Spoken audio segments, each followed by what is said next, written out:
fiel. Acima de tudo, Deus é fiel. Vamos entrar agora no momento da palavra, em nome de Jesus. Quem trouxe o exemplar da Bíblia Sagrada, convido a abrir no Evangelho segundo escreveu Lucas. Oh, meu Deus, que presença! Capítulo 2, versículos 11, 30 e 38.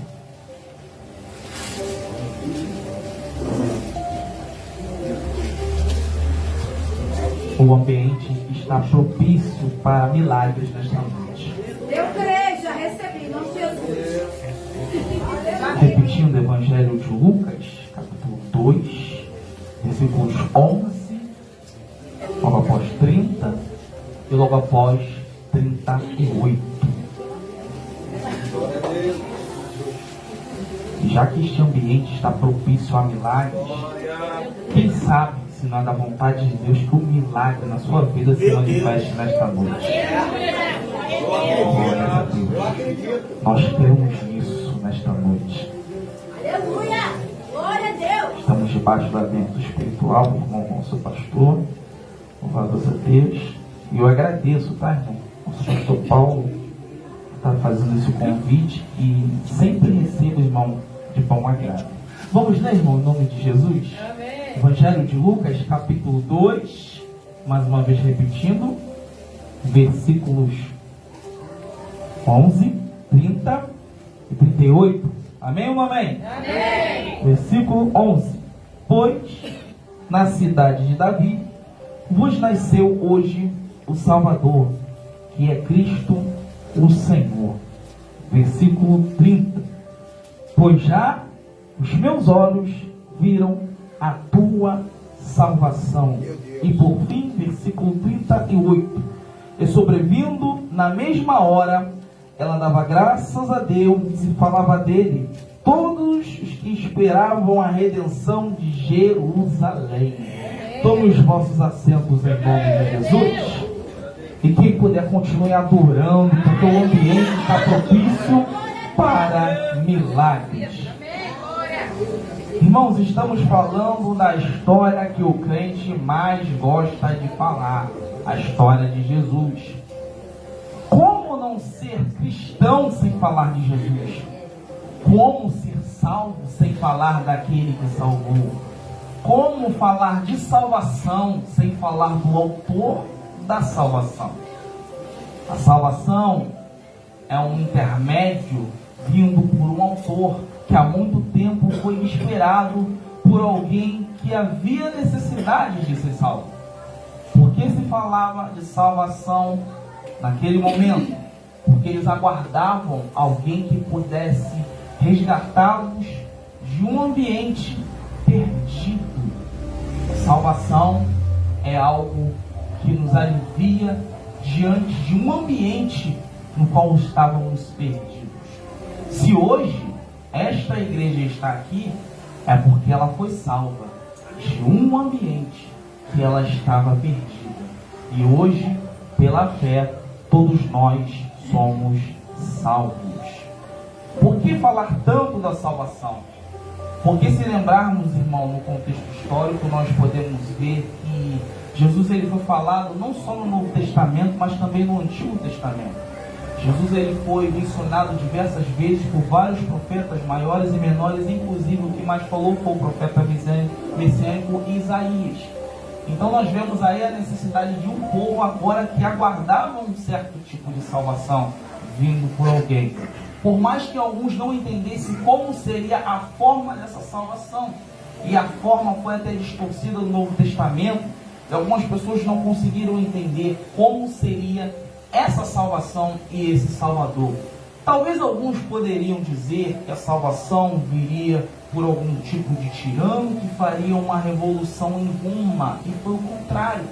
a forma monárquica que eles entendiam na época, ou seja, como se fazia um império de um rei, é o seguinte: rei, ele comanda um povo. Quando Jesus apareceu, eles já estavam esperando alguém que pudesse libertar eles. Eles olharam para Jesus e falaram: opa, talvez esse seja o próximo rei de Israel. Se é o próximo rei de Israel dos judeus, ele vai ter que nos arrancar dessa escravidão de Roma. E para nos arrancar dessa escravidão de Roma, não há uma outra forma a não ser criar uma grande revolução. Ou seja, você liderar um grupo que está sobre uma grande escravidão, dizendo: a partir de hoje nós somos livres. Revolução. Mas para pensar, Jesus ele nunca trabalhou da forma como a gente achou que ele ia trabalhar. Concorda comigo, sim ou não? Sim. Jesus nunca trabalhou da forma como nós achamos, sequer pensamos que ele ia trabalhar. Porque quando a gente olhava, e naquela época foi dessa forma também, quando eles olharam para Jesus, viram Jesus como rei, porque ele se semelhava como rei. Aí eu fico pensando, rei, ele usa coroa, mas a única coroa que Jesus usou foi uma coroa de espinhos. O rei, ele sempre tinha muitas pérolas preciosas, ouro e prata, e Jesus não falava, ele falava para que a gente não juntasse tesouro na terra, e falava que havia um tesouro no céu, onde a prata e a ferrugem não alcançam. E nós ficamos pensando, rei, ele não anda a pé, rei anda sobre um grande alazão branco, e o único animal que Jesus sentou foi um jumentinho. Mas é interessante que mesmo no jumentinho eu via que as pessoas esticavam tapetes, outros jogavam ramos de oliveira e gritavam: Hosana, Hosana, Hosana nas alturas. Mesmo que a imagem visualmente semelhante ela não fosse propício para isso, ou seja, parece, tem semelhança de rei, mas ele não se adapta como rei. Mas mesmo assim eu dou glórias a ele, porque ele está passando, irmão. Agora imagine uma coisa, um evangelho que aí fora estão dizendo: vem para a igreja que você vai ficar rico, vem para a igreja que você vai ter o melhor carro do ano. Aí você vem e se converte, alguns até dizem assim: os seus problemas acabaram, seus problemas só estão começando. Aí você vê que realmente não é isso. Você vê que é algo que visualmente aos seus olhos está falando: é isso. Quando você vem andar com esse Jesus, é de uma forma contrária. Agora aí imagine uma pessoa que chega num culto, muito mal tem o que comer, muito mal tem emprego, muito mal tem futuro preparado, mas chega num culto e não consegue deixar de tocar ramos de oliveira no caminho, porque entende que Jesus passa. Se Jesus passa, tem que ter um tapete vermelho. O tapete vermelho foi estendido. Se o tapete vermelho for estendido, é sinal de que um rei tem que passar. E se o rei tem que passar, as pessoas que estão à volta dando glória soltam o que está nas suas mãos. Ou seja, as pessoas seguraram ramos de oliveira. Ou seja, já que o rei passa, tem glória, tem adoração, até o que eu estou segurando eu tenho que integrar para ele, porque ele vai passar. É um tipo de culto de adoração que a pessoa que não entende salvação não consegue entender, porque acha que culto é o simples fato que eu venho para receber. Pelo contrário, culto você vem para dar, culto você vem para soltar, culto você vem com a mão presa a Jesus, vai passar, toma que é seu em nome de Jesus Cristo de Nazaré. Pessoas que não entendem a salvação nunca vão conseguir entender o que nós sentimos, nunca vão conseguir entender o que os nossos olhos podem me enganar, mas a fé, ela não vai me enganar. Por quê? Porque eu sei quem está passando, eu sei quem me salvou, eu sei quem me buscou, eu sei qual foi o cenário que ele transformou, eu sei qual foi a escravidão que ele me tirou. Ele não precisou ser tirano, ele não precisou passar por cima de autoridade, ele só precisou morrer na cruz pela minha vida, e hoje eu sou salvo pelo nome de Jesus. Então, irmão, para poder entrar na palavra, eu não quero demorar, eles queriam entender isso. Como que esse Messias iria se manifestar? Como que esse Messias, ele viria? O que precisa ser feito? O que vai acontecer? Como vai acontecer? É uma coisa que o ser humano, para ele ter garantia, ele precisa criar estratégias para saber como vai funcionar. sendo que a primeira coisa e única que foi falada em todo o Antigo Testamento disse que ele viria. Como? Não sei. Para quê? Não sei. Qual o fundamento? Não sei. É dúvida, tudo isso. Mas uma certeza é certa. Ele vem. Ele vem. Ele vem. Eu não sei como, mas ele vem. Tudo pode ser dúvida, mas uma certeza eu sei. Ele vem. Pode estar no culto. Como vai acontecer? Eu não sei. Mas eu sei que vai haver milagre. Eu sei que vai haver restauração. De que forma? Qual é a estratégia? Não precisa arquiteto, engenheiro. Eu sei que ele vem e ele fará. Ele fará. Ele fará. Eu vou chegar em casa, não sei como vai acontecer. Eu sei que vai acontecer. Como eu não sei, mas vai acontecer. As dúvidas são muitas na mente do crente. Mas uma coisa o crente não pode deixar ter dúvida. Vai acontecer. Vai acontecer. Igual. Não transforme a certeza numa dúvida. Meu Deus. Meu Deus, aleluia. Não transforme o certo no incerto. Aleluia. Porque uma coisa eu falo, isso é bíblico, e diz: Deus já falou, Deus não fala mais. Que isso, missionário? Está pegando dizer? Negativo. Tudo que ele fala hoje, ele já falou uma vez. Agora imagine uma coisa: um Deus que continua falando, quebrando aquilo que ele já falou. É um Deus que promete e não cumpre. Imagine se um Deus agora continua falando contraditoriamente o que ele já falou. O Deus que falou no começo e agora retrocou as suas palavras. Eu preciso entender que tudo que Deus vai fazer hoje, ele já prometeu no passado. Aleluia. A sua palavra foi a mesma no Haja. Foi a mesma com os profetas. Foi a mesma sacerdotes, juízes. Foi a mesma com a igreja primitiva. E a mesma palavra que se manifesta com o mesmo poder hoje, nesta noite.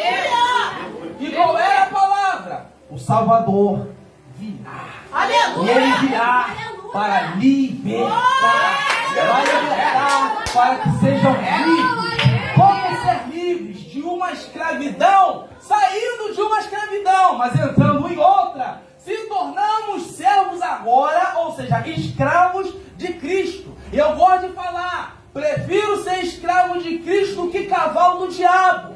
Prefiro ser escravo de Cristo do que escravo do diabo. É melhor obedecer e ter futuro na salvação do que você obedecer o diabo e ter futuro incerto. Obedeça a Deus, que a garantia é certa. É certa, irmão. É o evangelho da salvação. Obedece e será abençoado. Não obedeça e baterá a cabeça. O segredo é a obediência, irmão. O segredo é a obediência. Quando chegou o momento deles falarem acerca da salvação e experimentar aquilo que no passado muitas vezes foi falado, nós vemos agora que o anjo se manifesta. Quando ele se manifesta para anunciar a vinda de Jesus e o nascimento de Jesus.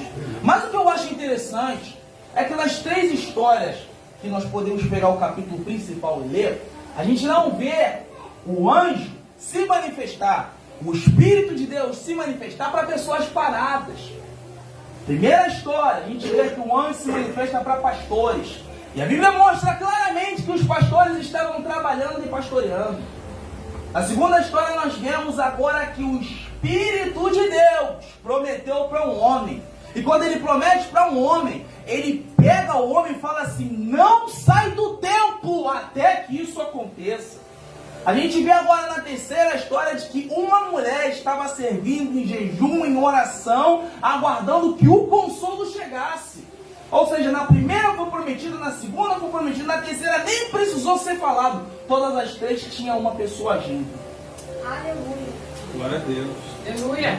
Peraí, missionário, não entendi, vou te explicar. O Espírito Santo vai prometer, ou melhor dizendo, já prometeu. Mas ele age com pessoas paradas. Meu Deus, aleluia. Alguém já entendeu lá atrás?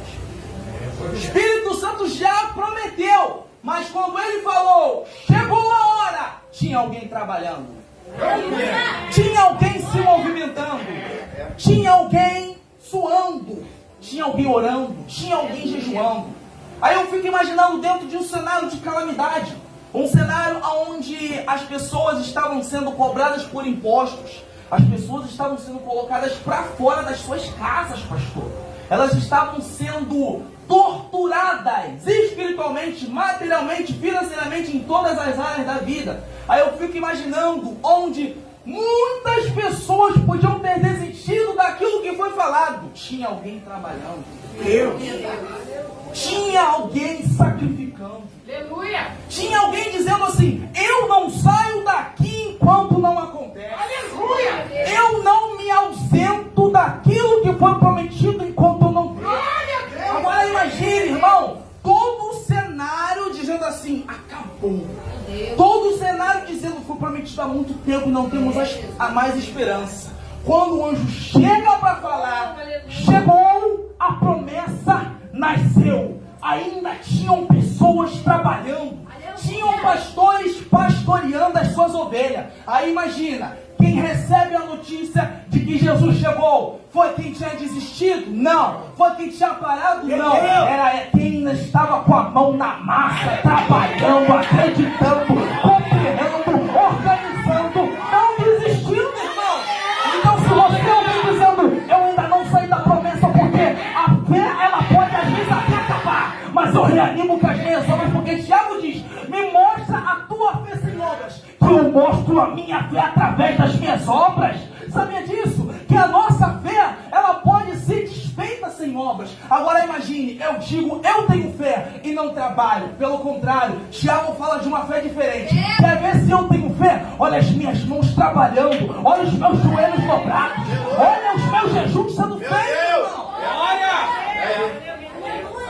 A mensagem não chega para a igreja parada. A mensagem só chega para a igreja em movimento. Igreja que trabalha, igreja que coopera, irmão.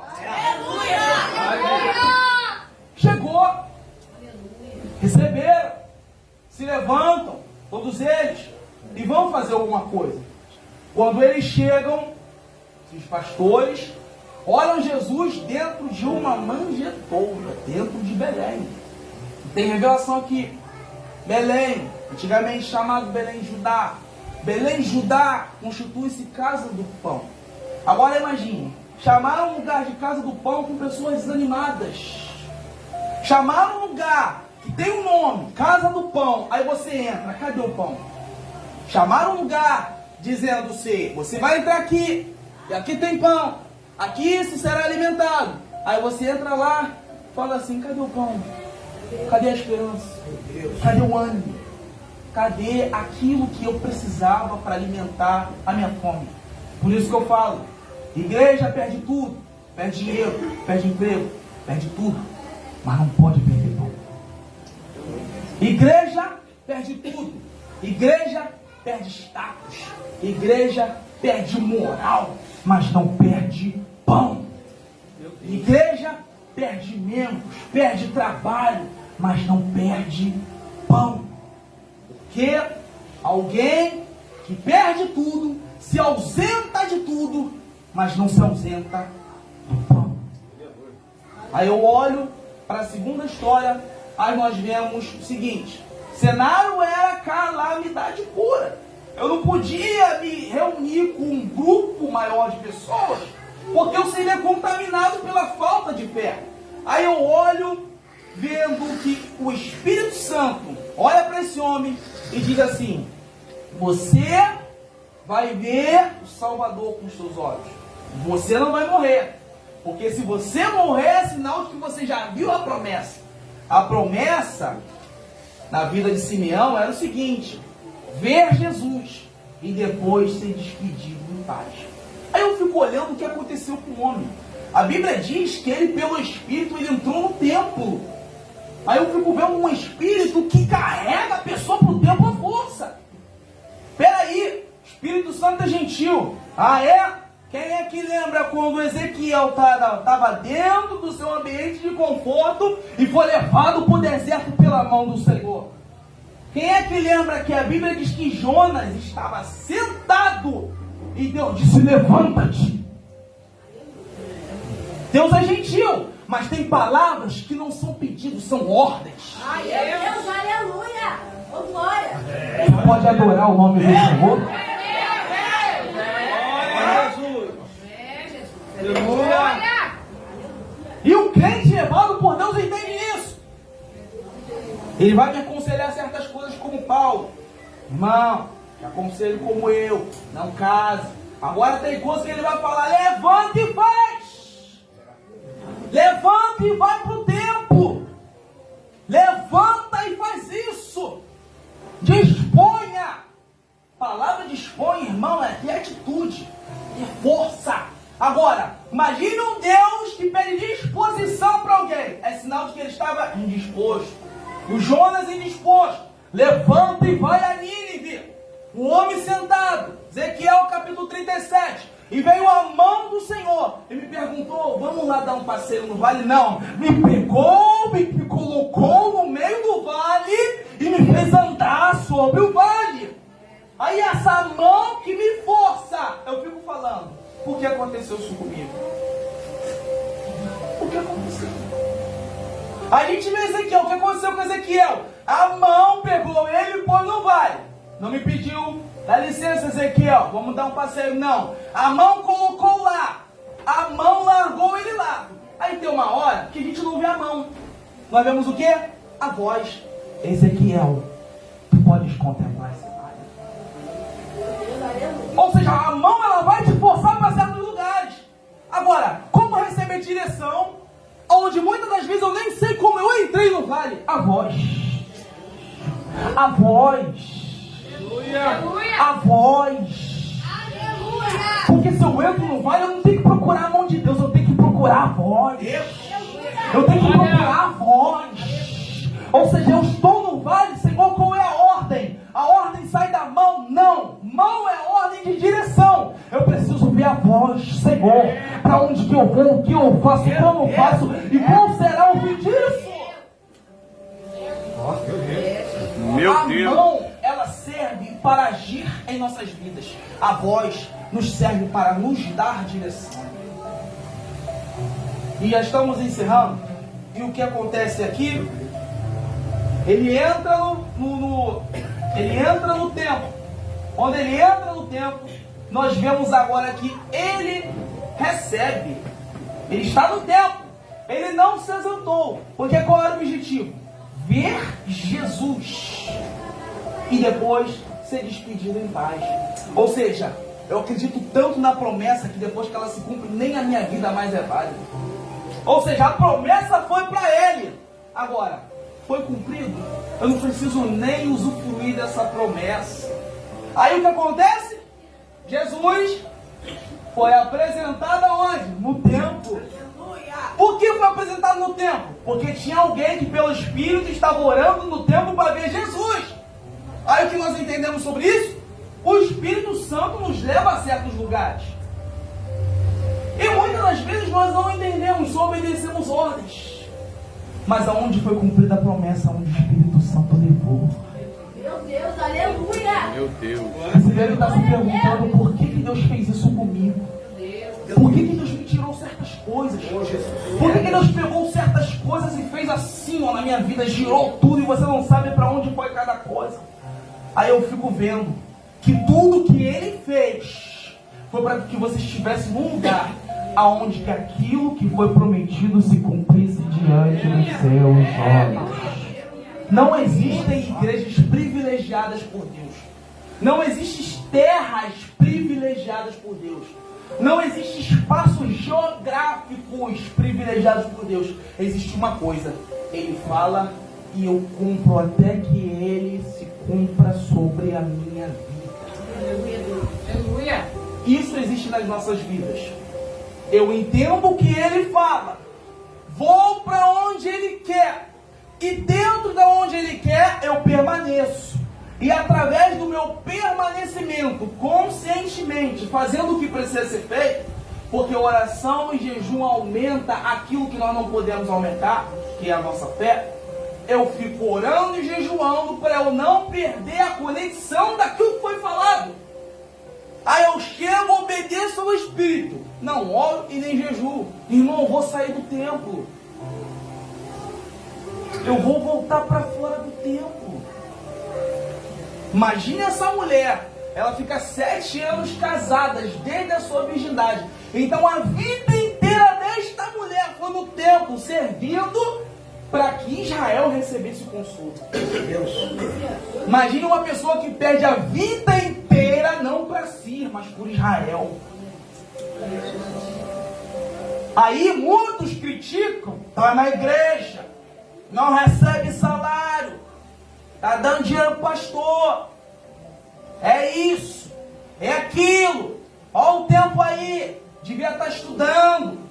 Eles olham com a visão material, nós olhamos com a visão da promessa. Não saio daqui porque eu sei quem me colocou aqui. Eu não saio daqui porque eu sei o que vai acontecer se eu permanecer aqui. E eu fico não para que eu receba. Agora vem a melhor parte. Quando o homem recebe a promessa, ele pega nos braços, ele olha, me despede em paz, porque os meus olhos viram a salvação de Israel. Aleluia! Agora fica pensando, um homem que recebe uma promessa do Espírito e quando recebe, quer compartilhar com Israel. Eita, glória!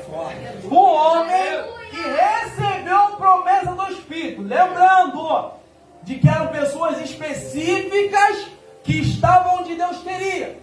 Quando recebe, fala assim, os meus olhos viram a salvação de Israel. E as primeiras palavras dele não são para benefício próprio, são para benefício de Israel. É o simples fato de alguém estar tão em espírito, mas tão em espírito, mas tão em espírito mesmo, que quando recebe, lembra do povo que precisa. Porque ele estava consolado, porque o Espírito, ele não deixa de consolar, ele consola, ele conforta, mas quando ele olha Jesus, enxerga Jesus a salvação, ele fala assim, esse aqui tem algo e eu sei quem precisa e eu sei que ele pode dar. Eu sei que ele pode dar e eu sei quem precisa de Jesus.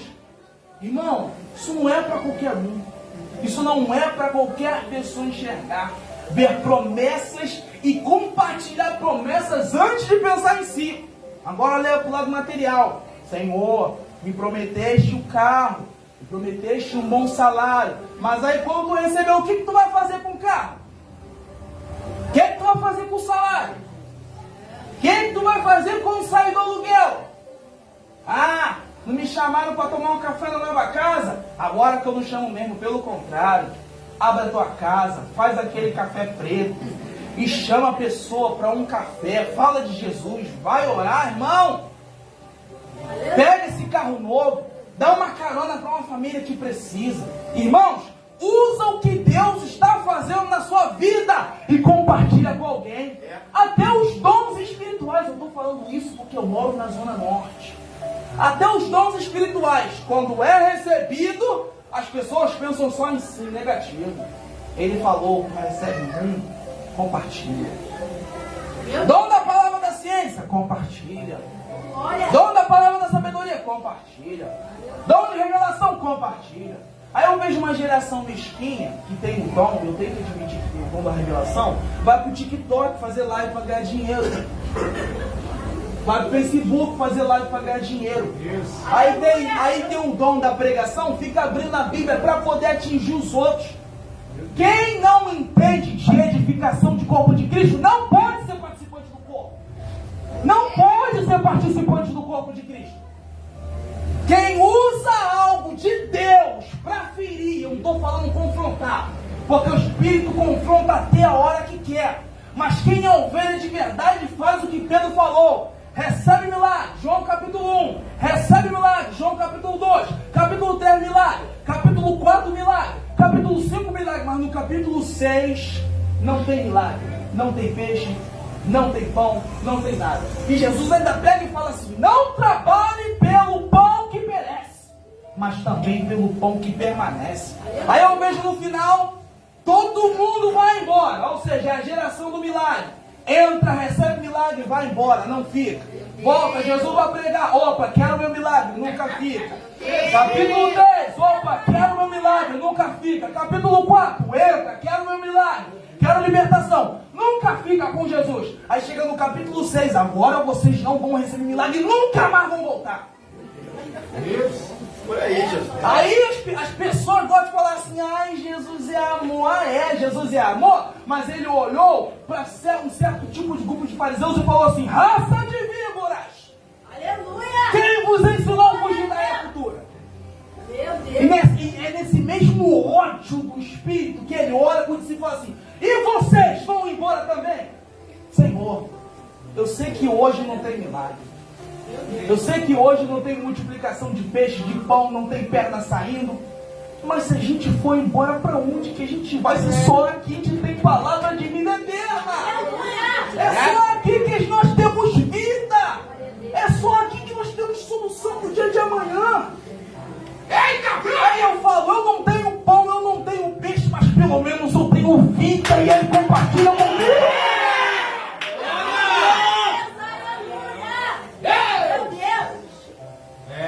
Voltando a falar, quem não edifica o corpo não merece participar do corpo.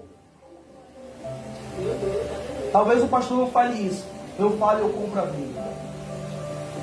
Quem não edifica o corpo não merece participar do corpo. Pessoas que usam o altar para mandar indireta. Não estou falando de confronto. Estou falando de pessoas que adoecem pessoas. Estou falando de pessoas que entram aqui quase mortas.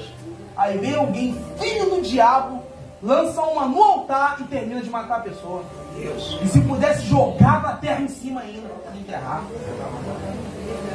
São pessoas que não merecem ser participantes daquilo que Deus prometeu. Não merecem ser participantes daquilo que Deus falou. Porque se Ele falou, Ele vai atingir quem permanece na verdade até o final. Até o final. Missionário, qual é o segredo? De eu receber aquilo que Deus falou. Permaneça naquilo que Ele falou até o final. Como eu vou receber? Orando e jejuando. Senão, aquilo que tu acredita morre. Se eu não oro e não jejuo e não trabalho, até aquilo que eu acredito morre. Então, irmão, poder encerrar. Olha isso que eu estou falando aqui. Compartilhe aquilo que Deus fez com você. Compartilhe aquilo que Deus prometeu com você. Se coloque de pé em nome de Jesus. Eita, glória a Deus! Deus! Aleluia! Glória a Deus. Meu Deus. Glória a Jesus. Eita, glória! Meu Deus. Glória. Eu falo que esse tipo de gente, eu gosto de categorizar como inimigos do reino. Inimigos do reino, inimigos da noiva, inimigos do corpo, seja lá como você quer entender. Se são inimigos do reino, são meus inimigos. Que isso? A gente precisa fazer amigos, fazer alianças. Se quem é inimigo do mundo é inimigo de Deus, se até Deus tem inimigos, por que não pode ser meu? Então, se pessoas que edificam, edifiquem mais. Pessoas que destroem, por favor. Deus nunca destruiu algo que ele não pudesse reconstruir. E aqui nessa mensagem eu encerro, irmão. Olha o que esse homem falou. Um homem que entendeu até o que Jesus ia fazer.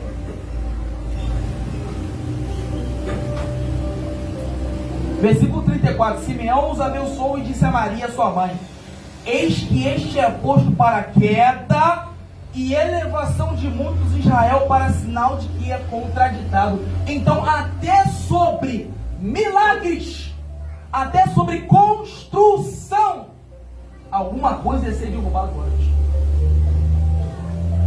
Aí eu fico pensando, Deus é o Deus que vai edificar. Mas quem sabe, antes de edificar, Ele não vai derrubar.